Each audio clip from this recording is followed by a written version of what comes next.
Praise the Lord, hallelujah. Zion வேதாகம ஆய்விற்கு அன்போடு கூட இயேசு கிறிஸ்துவின் நாமத்தில் உங்களை வரவேற்கிறேன். இன்றைய தினத்திலும் ஏசாயா தீர்க்கதரிசன புஸ்தகம் அதிகாரங்கள் 7 முதல் 9 அதிகாரங்களில் உள்ள வசனங்களை தியானிக்க சர்வ வல்லமையுள்ள மகத்துவ தேவனாய் கர்த்ததாமே நம்ம கட்டளை இடுவாராக. 7வது அதிகாரத்திலே இம்மானுவேலின் அடையாளம் கொடுக்கப்படுகிறதை குறித்து நாம் பார்க்கிறோம். உசியாவுடைய குமாரனாகிய யோதாபின் குமாரன் ஆகாஸ் என்னும் யூதா தேசத்து ராஜாவின் நாட்களிலே நடந்த காரியத்தை குறித்து வேதம் தெரிவிக்கிறது. சீரிய ராஜா ஏதோ படையெடுத்து வந்து எருசலேமை அங்கே சுற்றிலுமாய் முற்றுகைப்படுகிற காரியத்தை குறித்து இங்கே பார்க்கிறோம். சீரியர் எப்ராயிமை சார்ந்திருக்கிறார்கள் என்று தாவீதின் குடும்பத்தாருக்கு அறிவிக்கப்பட்ட போது ராஜாவினுடைய இருதயம், அதன் ஜனத்தின் இருதயமும் காட்டிலுள்ள மரங்கள் காற்றினால் அசைகிறது போல அசைந்தது. மிகவும் பயந்தார்கள். அப்பொழுது கர்த்தர் ஏசாயாவை நோக்கி, நீ உன் மகன் சையார் யஷுபுமாக வண்ணார்துறை வழியில் உள்ள மேற்குளத்து மரத்தின் கடைசி மட்டும் ஆகாசுக்கு எதிர்கொண்டு போய் இந்த காரியங்களை அறிவிக்க வேண்டும் என்று சொல்லி ஆண்டவர் கட்டளையிட்டார். பதிரபஸ்நாமத்துக்கு மகிமை உண்டு. ஆண்டவர் மீது நம்பிக்கை வைக்கும்படி சிரியா தேசத்து ராஜாவுக்கு பயப்படாது இருக்கும்படி, மனுஷனுக்கு பயப்படுகிற பயம் கண்ணியை வருவிக்கும், தேவனுக்கே நாம் பயப்பட வேண்டும். கிமு 735 744 இஸ்ரவேல் ராஜாவும் சீரிய ராஜாவும் யூதாவை முற்றுகையிட்டனர். வெற்றி பெறுவதற்கென தேவனை நம்பும்படி யூதா ராஜாவாகிய ஆகாசிடம் ஏசாயா கூறினார். ஆனால் தேவனிடத்திலிருந்து அற்புதத்தை பெற மறுத்த ஆகாஸ் ராஜா அஸ்ரியர்களின் உதவியை நாடினான்.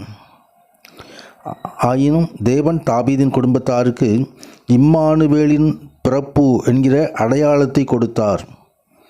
இம்முறை சீரியா இஸ்ரேல் படையெடுப்பு முறியடிக்கப்பட்டாலும் தேவன் பிற்காலத்திலே அஸ்ரியர்கள் மூலமாகவும் பாபிலோனியர் மூலமாகவும் யூதா தேசம் அங்கே பாழாக்கப்பட்டது என்பதை நாம் அறிகிறோம்.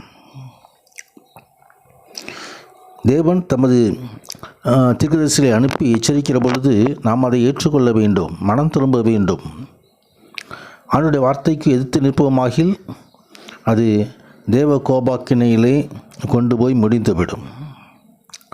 தொடர்ந்து 8வது அதிகாரத்திலே கர்த்தர் ஏசாயாவை நோக்கி ஒரு பெரிய பாத்திரத்தை எடுத்து அது மனுஷன் எழுதிய பிரகாரமாய் அதிலே மகேர் ஷலால் அஷ் பாஸ் என்று எழுது என்றார்.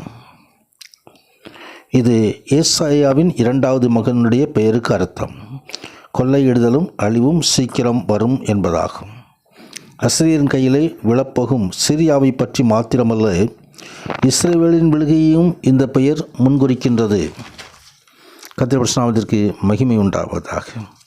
ஆம், தேவனானவர் தன் பிள்ளைகளுக்கு பின்னால் வருகின்றதான அழிவை முன்னே அறிவிக்கிறார். கடைசி காலங்களில் நடக்கிறதான காரியங்களை குறித்து நமக்கு அறிவித்திருக்கிறார்.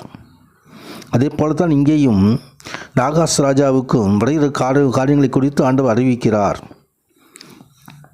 இங்கே தீர்க்கதரிசி அறிவிக்கும் பொழுது அதை ஜனங்கள் ஏற்றுக்கொள்ள வேண்டும். மகிமை உண்டாகும்.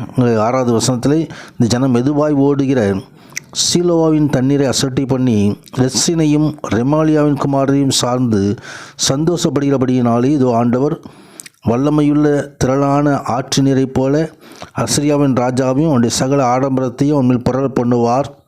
அது அவர்களுடைய ஓடைகள் எல்லாவற்றிலும் போய் அவருடைய எல்லா கரைகளும் புரண்டு யூதாவுக்குள் புகுந்து பிரபாகித்து கடந்து வரும் என்று சொல்லி ஆண்டவர் எச்சரிக்கிறார். இம்மானுவேலே அவன் சட்டைகளின் விரிவு இந்த தேசத்தை விசாலத்தை மூடும். கர்த்தருக்கு பயப்படும்படியாக அழைப்பு கொடுக்கப்படுகிறது. ஆனால் அந்த அழைப்பு அங்கே உதாசீனம் பண்ணப்படுகிறது.